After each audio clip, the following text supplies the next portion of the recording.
on, Wolfpack Nation? Thank you all so much again for tuning in here for an NC State baseball preview with Sam Highfill and Chris Villaman from NC State. Two rock solid pitchers for NC State last year, heading into their sophomore years, if I'm not mistaken. Because I guess technically due to COVID, you got a COVID year, so I guess technically going to your COVID sophomore years, whatever you want to call it. But Sam and Chris, thank you all so much for joining us today. Yeah, thanks for having us on. Thanks for coming, Yeah, guys. thank you for having us. Absolutely, man. Absolutely. So with that being said, one of the things that we always love to do for the fans at home that obviously probably maybe haven't seen y'all that much since you guys were with Team USA is just wanted to kind of give kind of an update in terms of what you guys been up to in the off season and what are you guys up to right now. I know you guys are preparing for practice, but just kind of an update. So Sam, I'll let you start first. Yeah, it's been pretty low key on my end. I took a few months off from throwing, so just in the weight room all fall, and then going to practice and not doing a whole lot, watching a lot, which I think is good. I saw a lot of talent this fall, and I'm ready for the spring. Let's go. But then, I started throwing in mid-November maybe, and been throwing a few bullpens and ready to face live hitters again. Let's go, Chris. Yeah, I took a couple of weeks off from throwing from the season, and then I started ramping up towards like middle of fall, and wanted to work on breaking balls and stuff, and just got stronger. And now we're throwing pens and getting back to it, and live ABs will be soon. That's awesome. Nice, Chris. I know you said you're working on breaking balls. I was a pitcher like you guys. What's something this offseason you're really honing in on, trying to bring to the table this year? Go ahead. I guess touch on your breaking ball, Chris. Well, I just want to have a 3-pitch mix and be able to use all pitches to my ability instead of using mainly one last year. So I feel like me using 3 just up my game a lot more and help my team out win games. Mm-hmm. How about you, Sam? Yeah. I've been working on my breaking ball as well, messing around with different grips, and I felt like last year I had a pretty solid fastball changeup combo, but I want that strikeout pitch this year, and I think I can improve the breaking ball a little bit more. Love it. Yeah, and have you been doing any hitting any in the batting cages, Sam? Or No, I haven't. I think I'm gonna leave my hitting career where I ended it in Omaha. Well, it's kind of funny though because right. Well, yeah, definitely that leaving on a high note, no doubt. But because a lot of people think back to like Carlos Rodon. His last year there was many games during the regular season where he would do some DHing, which I mean was curious to say the least. But so everybody's like, man, are we gonna do the same thing with Sam? I mean, I hope not. I hope we don't need to. Like that. That's kind of my hope on it. Yeah, that's my opinion too. I hope I'm not needed. That's awesome. Anyway, hey, just touching on you having that at bat though, real quick. I know we don't want to touch on it. I mean, Omaha was Omaha, but just give us your experiences of just being there, that atmosphere, and we should have been in that final 3-game series, but everyone knows where that stands. But go ahead and just tell us a little bit about your experience there. Yeah, it was a ton of fun. That's an experience that I wish everybody could get to. Go to Omaha.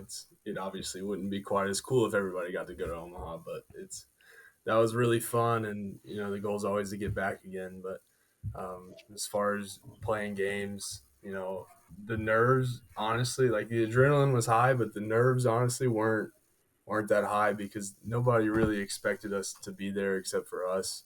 We had to go through Arkansas and Louisiana Tech, and after we did that, we kind of felt like we got nothing else to lose. Maybe people believed in us, maybe they didn't, but we always believed in ourselves, and so that whole experience overall was really fun. I like to think about the first week and a half, and not the last day or two that we were there. Yeah, absolutely. Chris?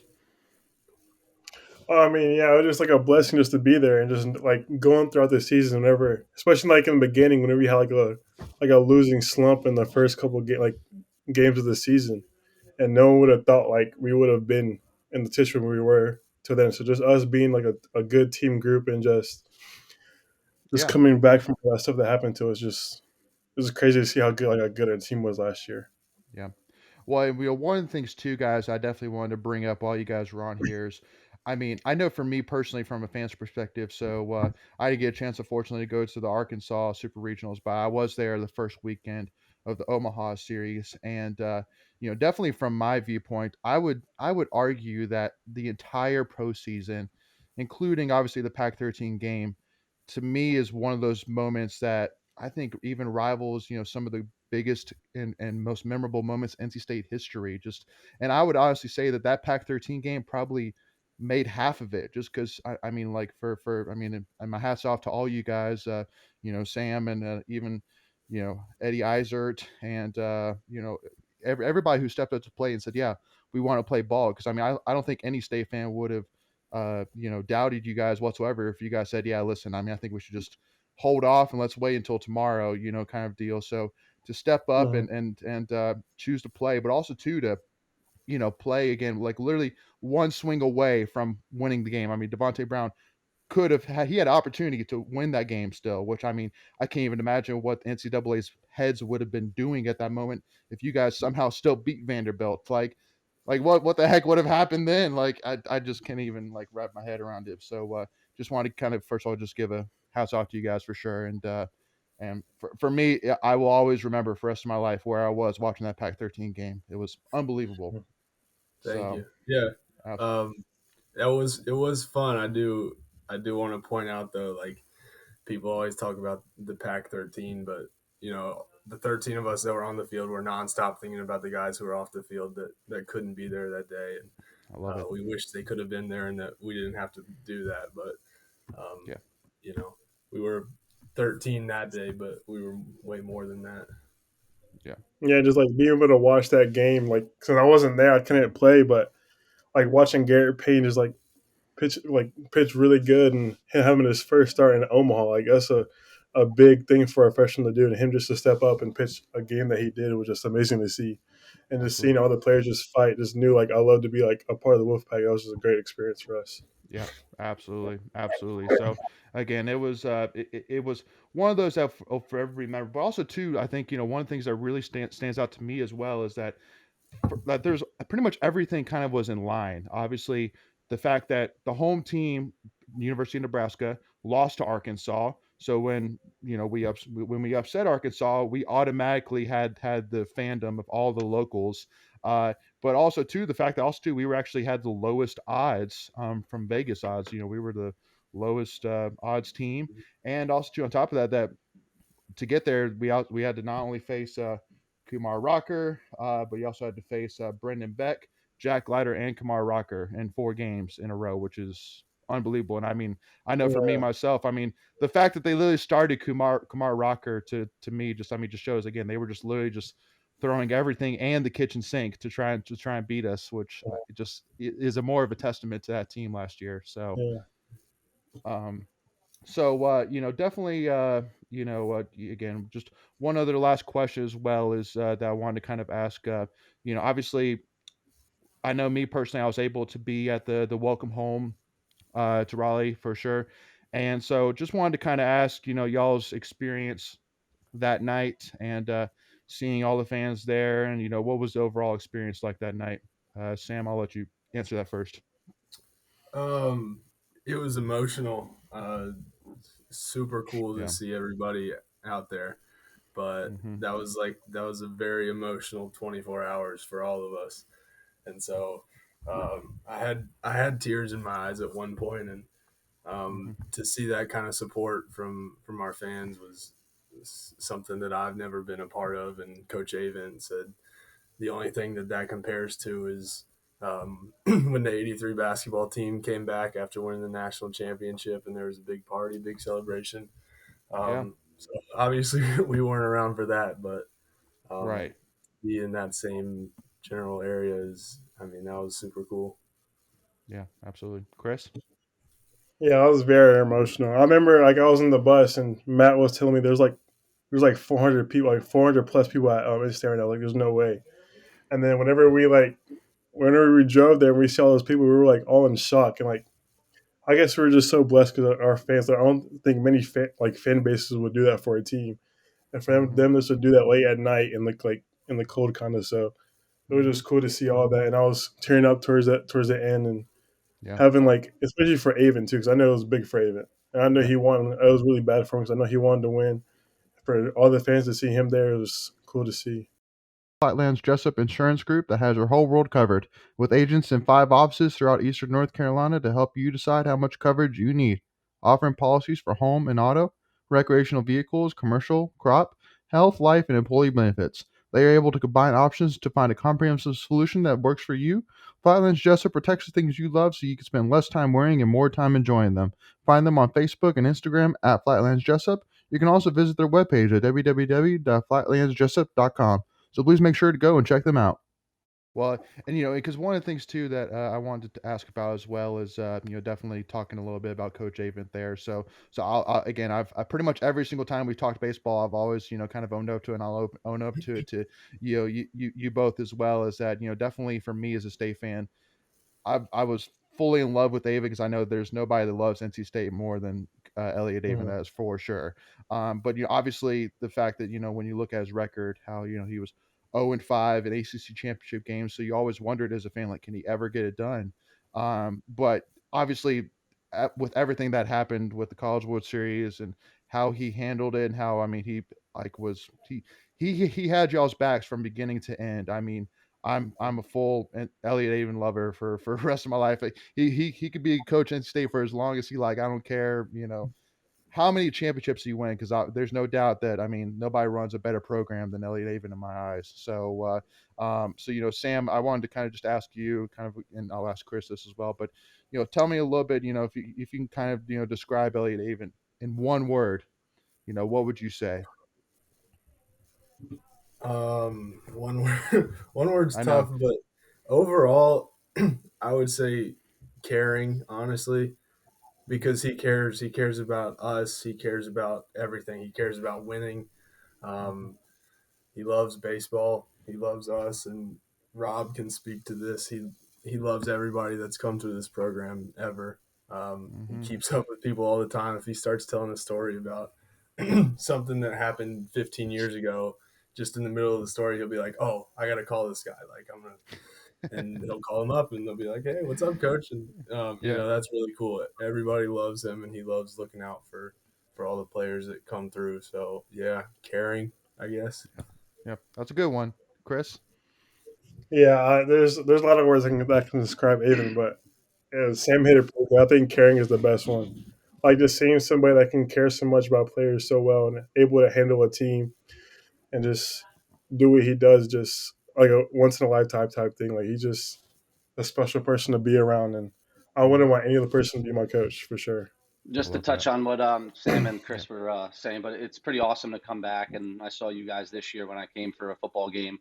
But it's like I've been gone since 2011, and it feels like when I step back on that field and talk to him, it feels like I've only been gone for the summer and I'm back.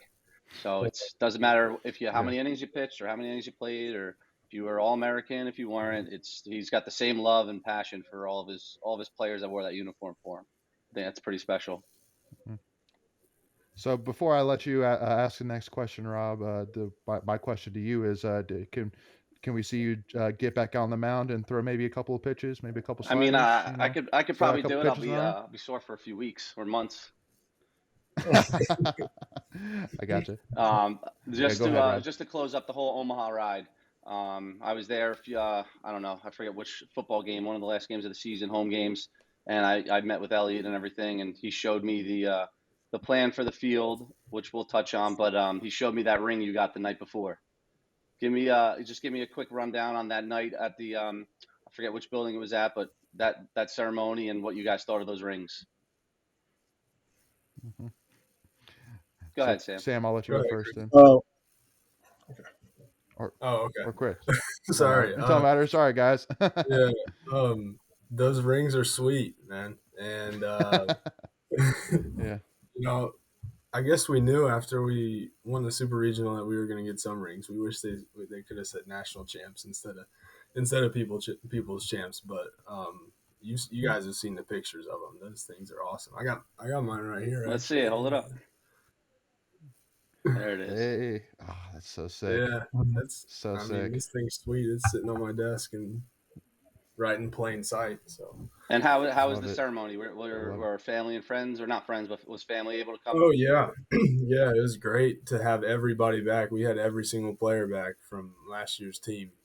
Guys that had Mhm. transferred out, even, and guys that had been drafted. They all came back. All their families came back, and um, Governor Cooper was there to speak for a little while, and so that was kind of cool. Mhm. We had good food, and then went to the football game the That's next day. awesome. Love it. How about you, Chris? Chris, you have anything to add? It was a cool experience. I mean, just seeing all the old guys again, like from Mm. last year. I haven't seen them in a while, so it was cool to see all of them. And Murray had a funny speech in the ceremony too, which was pretty cool. And obviously Governor Cooper, and then oh yeah, the rings were cool too. I almost slept with it because it was just so fun so cool to have. So Mhm. just being a part of the whole thing was just really cool and good to see all the guys again. Yeah. I will say that I have a championship ring, but it was from when state football went to the Bitcoin Bowl actually in St. Petersburg, Florida in 2014. So not quite as cool or not quite as meaningful as y'all's ring is obviously, but I can remember kind of the first moment of like seeing like a ring like that. And was like, dang, like that is ridiculous. But y'all's is so much cooler with the slobbering wolf. Like I don't know. Mhm. I think the slobbering wolf should be a little bit more part of the uniform combos if you had to ask me. But that's just my opinion. So uh, I so could so go so for a throwback slobbering wolf uniform. I agree. I agree.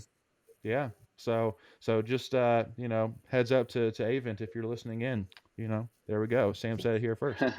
Uh, so jumping in here to your team to Team USA, obviously was I think for me and most state fans was a very emotional time even as well because obviously Avon, you guys pretty much had to turn right around and change your mindsets to Team USA and but obviously it was kind of a moment where obviously, both you guys and Avon were obviously watched, but even too, I know from talking to some state fans that actually went to Thomas Brooks to watch y'all play, and seeing like that bond between some of the Mississippi State guys and y'all selves as well. So, I wanted to kind of ask Chris, first of all, maybe kind of give state fans kind of a little bit of background. So, obviously, Team USA, the collegiate team you don't necessarily have like a full schedule necessarily per se where you play like some of the other countries per se. Can you kind of give a little bit of background, Chris, in terms of like how the team works, kind of what the purpose of the team is, etc.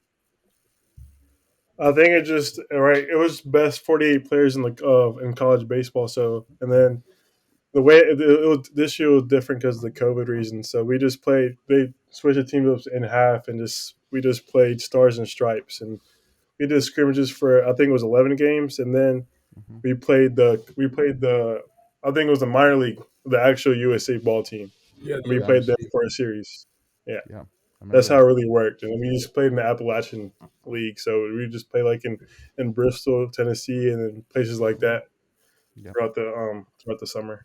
So, obviously there was two things that really stood out to me during that time, but I mean, I wanted to kind of first of all ask kind of just about that whole experience in general for you guys, but also too, obviously I think that one thing that was grown from that Omaha time was state fans and Mississippi State fans will always have a bond forever and ever until the end of time.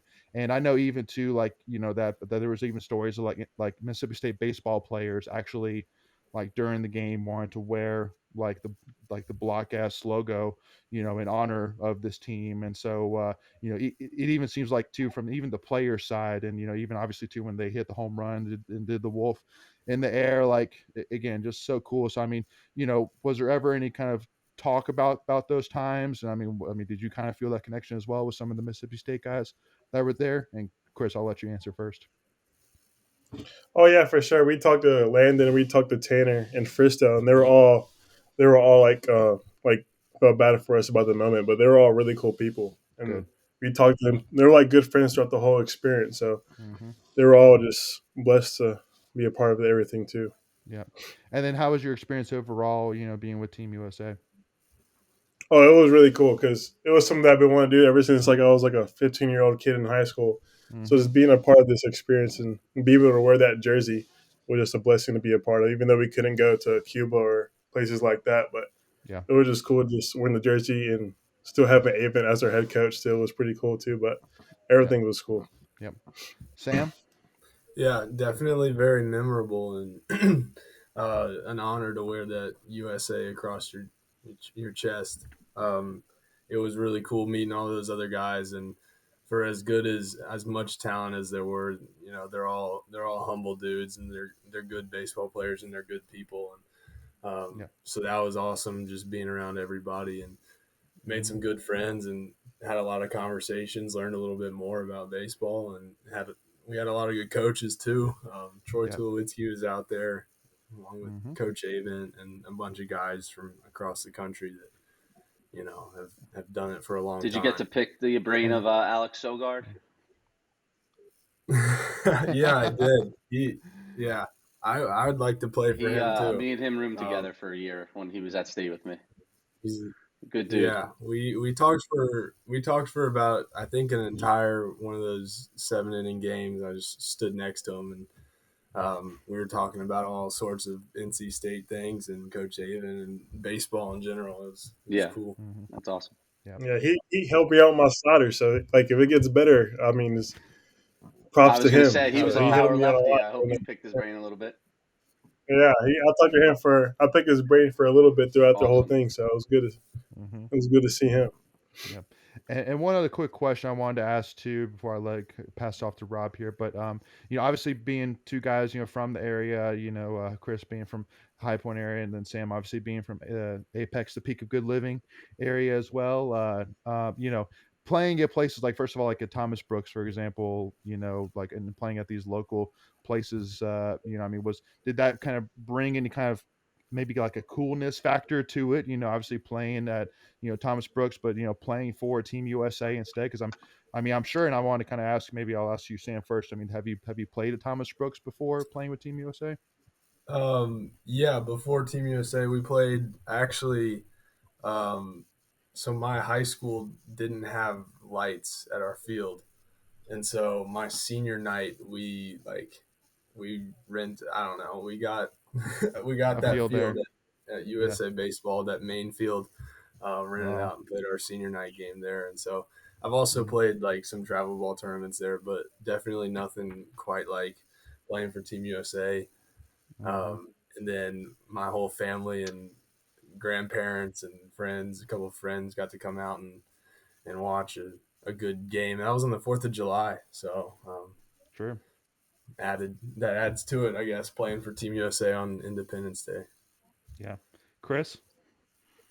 Yeah, it was just cool to be there. I mean, I played some tournaments there when I was little, but nothing really can compares to playing with the Team USA and that on your chest and stuff like that. And it Mhm. was also good for my parents to come out and watch me play, Mhm. just Absolutely. because it was a big USA and it was a big moment for them too to come watch me play. So it was cool just to have it kind of local and being able for them to watch me play. Yeah, and Love it. a big thank you to Coach Avon and the USA baseball staff that allowed both me and Chris to throw in that one game that was in Cary.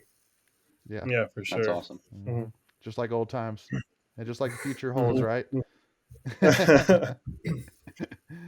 Yeah. Go ahead, Rob. Before we jump into 2022, there was one other thing after Team USA and all that. I'm sure you guys didn't pitch in it. I never got to experience it, but playing Duke in the fall at Durham Bulls Park, um, how was that experience? I don't think you guys pitched because that's when Coach Avents wants to see some new guys and see what they got. So if you did pitch, let me know. But how was that experience leading into the off season?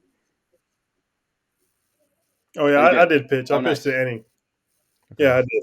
Yeah, it was pretty good, but it was just cool just to see our hitters hit. 'Cause I was very like curious to see how our players would do, like our Yep. new guys would do, and they all just played really well. I mean, we beat them Yeah. pretty bad, so Mhm. it was just good to Yeah. see like all the hitters like hit really good, and our freshmen just pitched the way they did. So Mhm. I feel confident for us to play this spring for sure. Awesome. Sam, did you Love it. you throw it Yeah.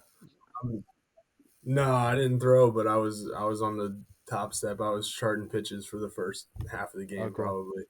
Oh, Um, that's what's up. and yeah, it was really cool to see like those guys, the new guys specifically that I've watched compete against the same team, Mhm. all fall, go out Yeah. in that environment and compete against a different team. And obviously liked what I saw. I'm sure I'm sure the Yeah. fans liked what they saw too. Yeah. Wish we could have scored some of those runs and back in May in Charlotte, but Yeah, absolutely. But so unfortunately, guys, we're gonna have to cut it short right there. And again, continue really jumping into previewing 2022 and part two. But make sure if you haven't already, make sure to again hit that subscribe button. It's free to do it, and make sure that you don't miss out on any of our new content. Give this video a like so that way the YouTube algorithm will allow more NC State fans to see this video, and also to make sure to give us a follow at Tuffy Talk now. And obviously, if you haven't got your NC State season tickets already for baseball, I mean, I don't know if the option's still there, but it's going to be a special season. So definitely make sure to don't miss out. And so that way you can see Sam and Chris light it up this year. But anyway, so we'll see you all here for part two. As always, go Pack, y'all.